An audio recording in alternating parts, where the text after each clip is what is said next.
د نن دوشنبه ورځې لنډ دقیق او مهم خبرونه. د اسلامي امارت محترم ویان مولوي ذبیح الله مجاهد وایي له پامیر کولا کمپنیو څخه ترکیه او فرانسې ته د هیواد صادرات پیل شول. ښاغلی مجاهد زیاتوي افغانستان به په صادروونکي هیواد بدلوو.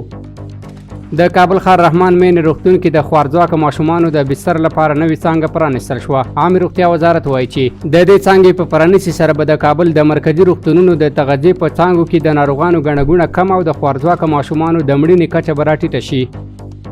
د قانون او پټرولیم وزارت وایي د مطیع الله همایون په نوم یو انجینر او افغان کادر هیواد ته را دعوت او د یاد وزارت د جیوفیزیک برخې رئیس وټاکل شو.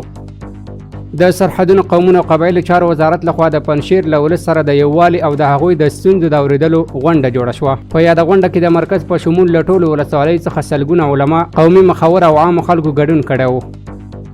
د کابل ښاروالۍ وایي د 21مې ناحیې په کچه تنظیفي او د زرغونو سیمو خړوبولو حشر ترسره شو. د زابل ولایت د اطلاعات او کلتور ریاست د ځوانانو چارو امریت له لوري کلات ښار کې د نبوي سیرت سیالۍ ازموینه ترسره شوه. د بهرنیو چارو سرپرست وزیر مولوي امیر خان متقي کابل کې د ایران د اساجو مجلس له پلاوي سره لیدنه کړې. د لیدنه کې د امنیت، نشهیي توکو پر ضد د مبارزې، قاچاق مخنیوي، سرحداتو د ساتنې او سوداګرۍ په اړه مفصلې خبرې شوې دي. د بلخ په شولګرې ولسوالۍ کې د یو جومات جوړولو د بنسټ ډبره کېښودل شوه.